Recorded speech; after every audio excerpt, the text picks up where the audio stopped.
Sweet తీసుకోండి. Thank you మా. Thank you. Shyama,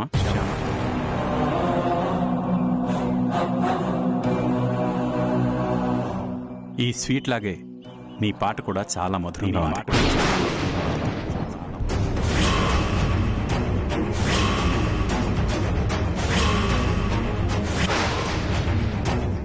చాలా బాగా పాడావమ్మా. సంగీతం ఎక్కడ నేర్చుకున్నా?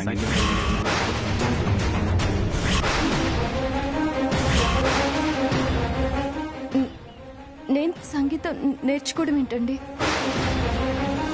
నేను పాట పాడడం ఏంటి? నాకు పాట పాడడం రాదు. రాకుండానే అంత అద్భుతంగా పాడావన్నమాట.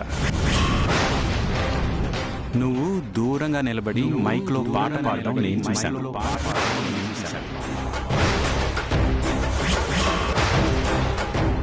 నీ పాటకి తగ్గట్టు రూపారాణి పెదవులు కదపడం కూడా నేను చూశాను.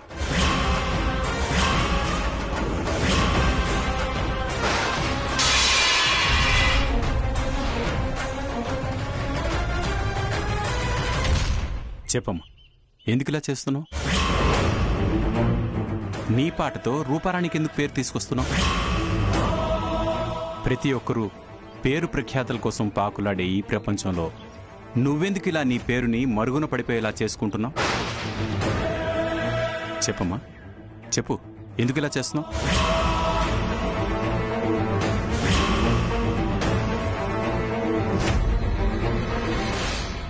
చెప్తానండి, ఎందుకు ఇలా చేస్తున్నానో చెప్తాను. కానీ ఈ విషయం ఎవరికి చెప్పొద్దు.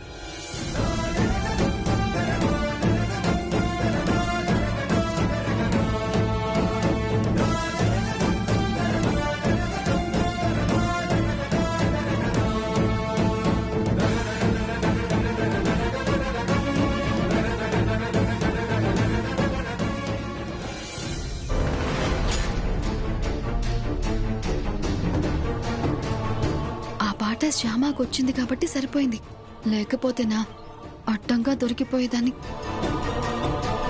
ఇంతకాలం సంపాదించుకున్న పేరు మొత్తం పోయేది. ఇప్పుడు పోలేదు కదా, శ్యామ పాట పాడింది కదా. ఇంతకీ శ్యామ ఎక్కడుందో చూద్దాం పదా.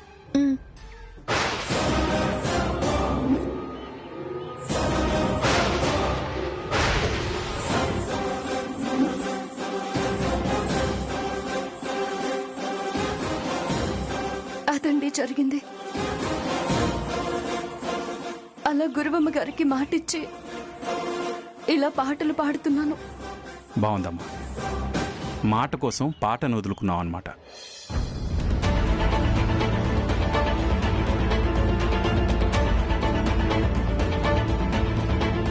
చూడమ్మా, ఎన్నో జన్మల పుణ్యం ఉంటే తప్ప మనకి సంగీతం రాదు. మంచి స్వరాన్ని ఆ దేవుడు మనకి వరంగా ఇచ్చాడంటే అది మన అదృష్టం అనుకోవాలే తప్ప దాన్ని మరొకరి అదృష్టంగా మార్చకూడదు. రూపారాణి అంత పుణ్యం చేసుకునుంటే ఆ భగవంతుడే తనకు మంచి స్వరాన్ని ఇచ్చేవాడు కదా. ఇవ్వలేదు అంటే రూపారాణికి అంతటి అర్హత లేదు అని అర్థం.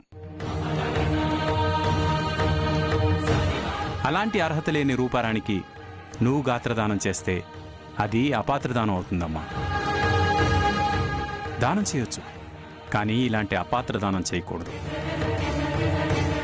మన గొంతులో పుట్టే ప్రతి పాట మన బిడ్డతో సమానం. ఆ బిడ్డ పెరిగి పెద్దదై నలుగురు మెచ్చుకునేంత పేరు తెచ్చుకుంటే ఎంత సంతోషిస్తామో, మన పాటని కూడా నలుగురు మెచ్చుకుంటే అంతకంటే ఎక్కువగా సంతోషిస్తాం. అంతటి సంతోషాన్ని నీకు లేకుండా చేసుకున్నాం. భగవంతుడు నీకిచ్చిన అదృష్టాన్ని, ఆ అవకాశాన్ని నీ చేతులారా నువ్వే దూరం చేసుకున్నావు. తప్పమ్మా, నువ్వు చేస్తుంది చాలా తప్పు.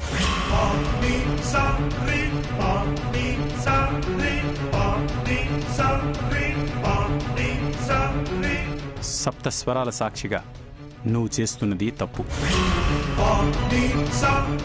నీ గొంతు నీ పేరుతోనే ప్రపంచానికి తెలియాలి. నీ పాట వల్ల వచ్చే ప్రతి పేరు నీకు మాత్రమే దక్కాలి.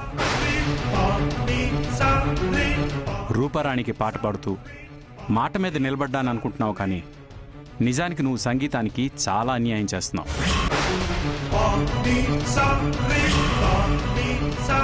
ఓ సంగీత కళాకారుడిగా నీ గురించి తెలిసాక కూడా నేను సైలెంట్గా ఉంటే నేను సంగీతానికి అన్యాయం చేసిన వాడిని అవుతాను. నీకు నీ పాటకి న్యాయం జరిగేలా చేస్తాను. రా వద్దండి. ప్లీజ్ రా, కమ్ పద. దయచేసి అర్థం చేసుకోండి.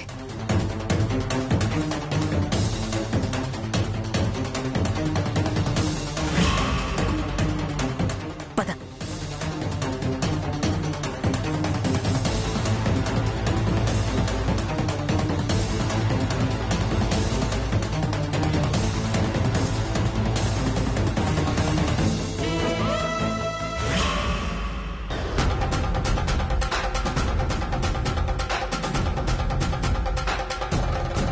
అదేంటి అలా తీసుకెళ్తున్నారు? ఏదో తప్పు చేసుంటుంది, అందుకే దాన్ని తీసుకెళ్తున్నట్టున్నారు. పద వెళ్దాం.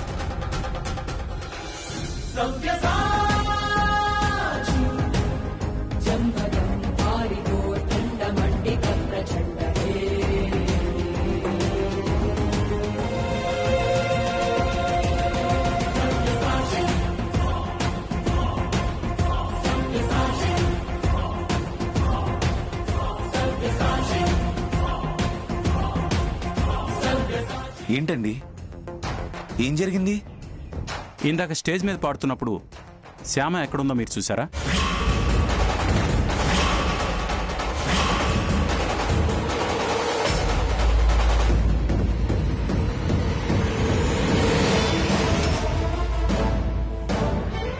ఆ టైంలో శ్యామ ఏం చేస్తుందో మీరు చూసారా?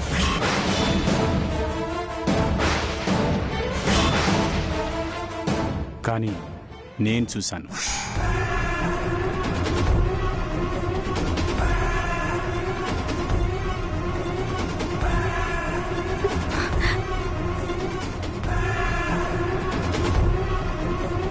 శ్యామ పాట పాడడం ఈయన చూసుంటాడా ఏంటి? ఏదో తప్పు చేసుంటుంది. ఇప్పుడు దీన్ని పెద్దది చేసి అందరిలో దీన్ని ఇంకా బ్యాడ్ చేస్తాను. స్టేజ్ మీద పాడుతున్నప్పుడు శ్యామ ఏం చేస్తుందో నేను కళ్ళారా చూశాను.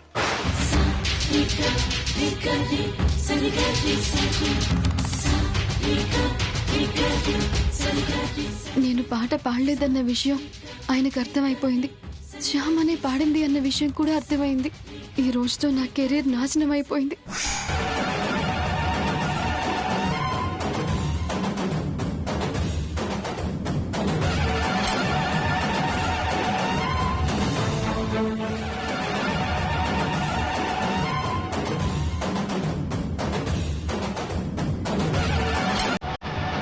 మధుకర్ పాట పాడుతున్నప్పుడు శ్యామ చక్కగా తాళం వేస్తూ నాకు కనిపించింది.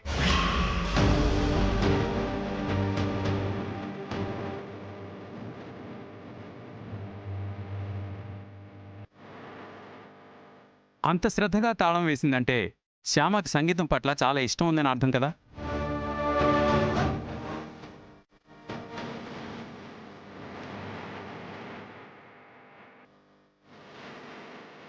అంత పర్ఫెక్ట్గా తాళం వేసిందంటే తనకి శృతి లయ అంటే చాలా జ్ఞానం ఉందనే కదా అర్థం.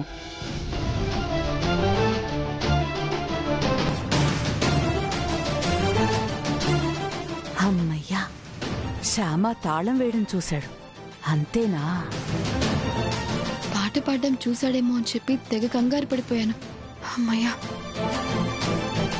చా దొరుకుతుంది అనుకుంటే దొరకలేదు. నా బాధ్యతని అర్థం చేసుకున్నందుకు మీకు ధన్యవాదాలు. అంత పెర్ఫెక్ట్గా తాళం వేసిందంటే శృతి లయ జ్ఞానం తనకి బాగా ఉందనేగా. అటువంటి అమ్మాయికి సంగీతం నేర్పిస్తే బాగుంటుంది కదా.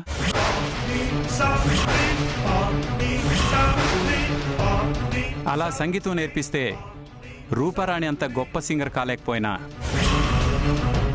డెఫినెట్గా మంచి సింగర్ అవుతుంది.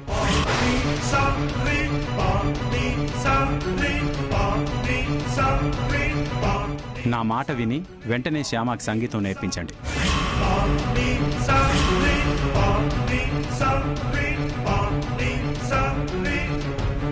ఆల్రెడీ మేము ఆ ప్రయత్నం చేశామండి, కాకపోతే కుదరలేదు.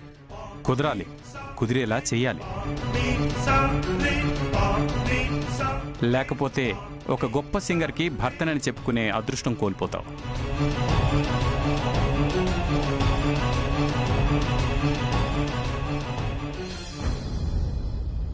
ఓకే సామ, కొంచెం కష్టమైనా సరే నువ్వు సంగీతం నేర్చుకో. ఈసారి మన ఇద్దరం కలిసి స్టేజ్ మీద పాడదాం, ఓకేనా? అర్థమైంది కదా? మన ఇద్దరం కలిసి పాట పాడదాం, ఓకే?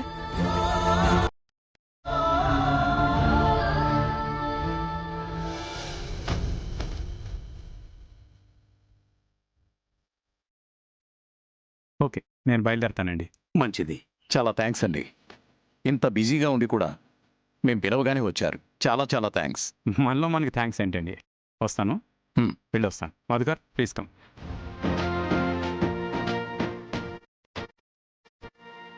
వెళ్ళొస్తాను. మంచిది.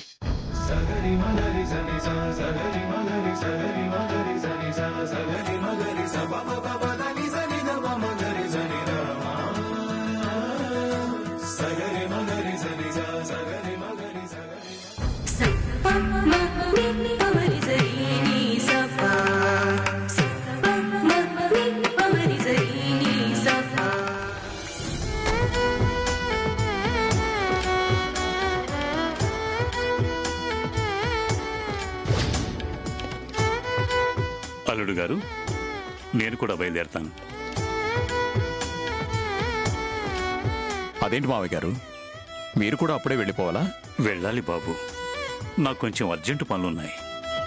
కనీసం ఇప్పుడన్నా 4-5 రోజులు ఉంటారనుకున్నాను నాన్నగారు.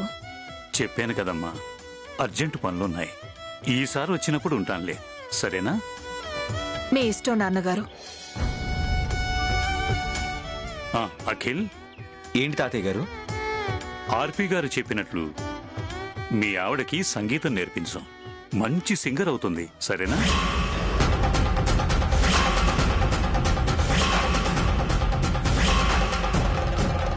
అలాగే తాతగారు, తప్పకుండా నేర్పిస్తాం.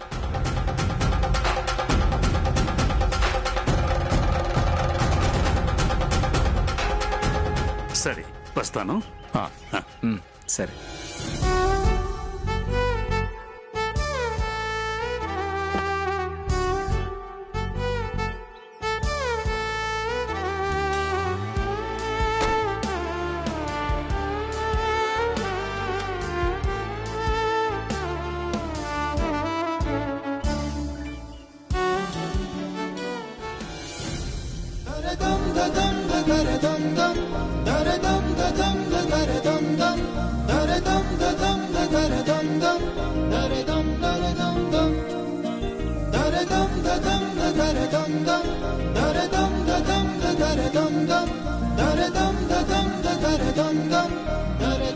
మొత్తానికి కార్యక్రమం చాలా చక్కగా జరిగింది. నాన్నగారు ముహూర్తం పెడితే చక్కగానే జరుగుతుంది కదండి. అవును మమ్మీ, ఇప్పటి వరకు తాతగారే కదా బిజినెస్ కి సంబంధించిన ప్రతిదానికి ముహూర్తం పెట్టింది. అవన్నీ ఎలా సక్సెస్ అయ్యాయో ఇది కూడా అలాగే సక్సెస్ అవుతుంది. అందులోనూ ప్రస్తుతం శ్యామా జాతకం చాలా బాగుందని చెప్పారు తాతగారు. శ్యామా చేత్తో ఓపెనింగ్ అయింది కాబట్టి బ్రహ్మాండంగా ఉంటుంది.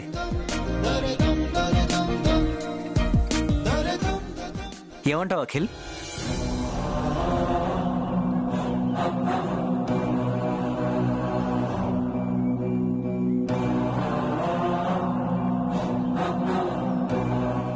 ఏంట్రా అలా ఉన్నావు? కార్యక్రమం బాగా జరిగినందుకు మేమంతా ఇంత హ్యాపీగా ఉంటే నువ్వు మీ ఆవిడేంట్రా ఇంత డల్గా ఉన్నారు? కార్యక్రమం బాగా జరిగింది నిజమే, కానీ ఆ కార్యక్రమాన్ని చెడగొట్టడానికి పెద్ద కుట్రే జరిగింది.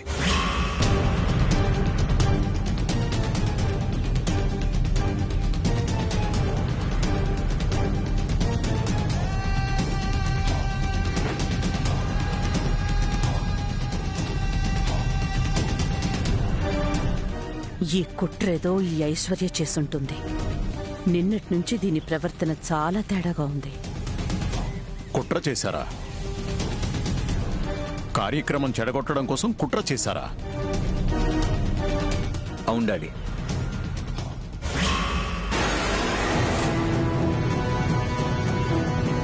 రాత్రి కన్నయ్య బొమ్మని ఫ్యాక్టరీలో పెట్టొద్దామని శ్యామ అడిగితే శ్యామని తీసుకుని ఫ్యాక్టరీకి వెళ్ళాను.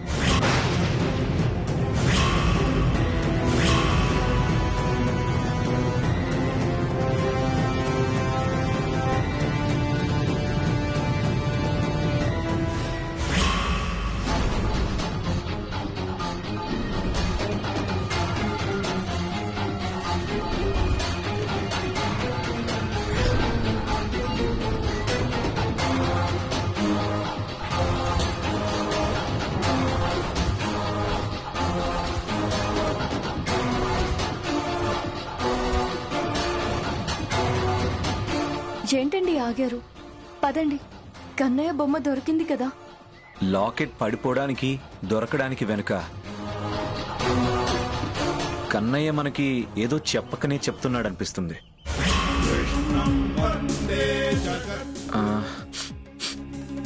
ఏదో పర్ఫ్యూమ్ వాసన వస్తుంది కదా.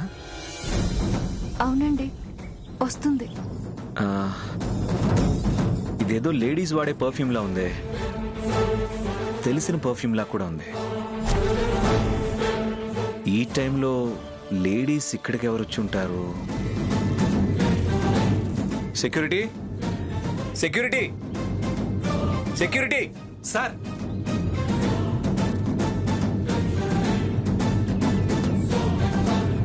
సార్, ఇంతకు ముందు ఇక్కడికి ఎవరైనా వచ్చారా? లేదు సార్, సాయంత్రం నుంచి ఎవరూ రాలేదు. వచ్చారు, ఎవరో వచ్చారు. ఎందుకు వచ్చారు? ఏదో చేయకూడని పని చేయడానికే వచ్చారు. Something is wrong.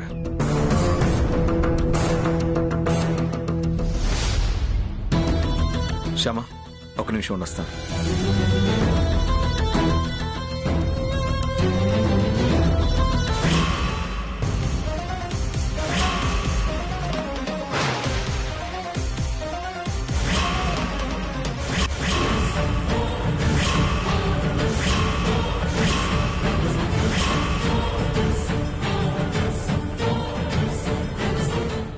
ఇదేంటి ఈ లాక్ ఓపెన్ చేసింది?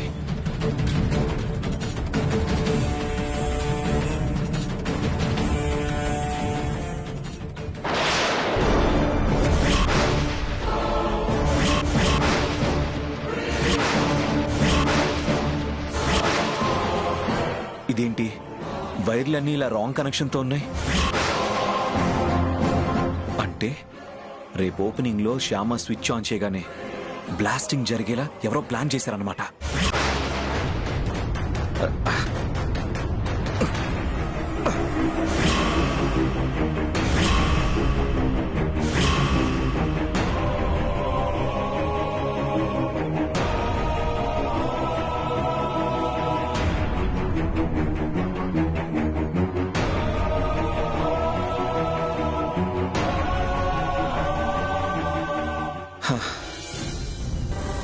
థ్యాంక్ గాడ్, చాలా పెద్ద ప్రమాదం నుంచి తప్పించుకున్నాం.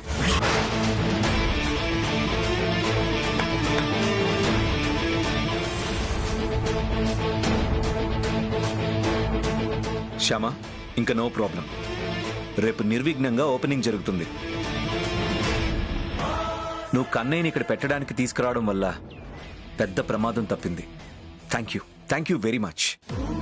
నాదే ఉందండి, అంతా ఆ కన్నయ్య దయ.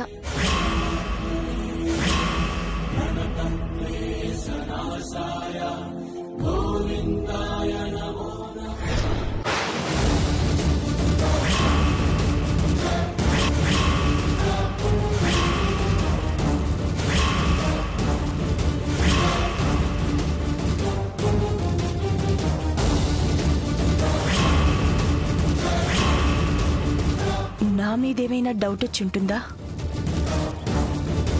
అక్కడ లేడీస్ పర్ఫ్యూమ్ వాసన వచ్చేసరికి ఖచ్చితంగా అక్కడికి ఎవరో లేడీస్ వచ్చారని అర్థమైంది. అది కూడా బాగా తెలిసిన పర్ఫ్యూమ్ లాగా అనిపించింది.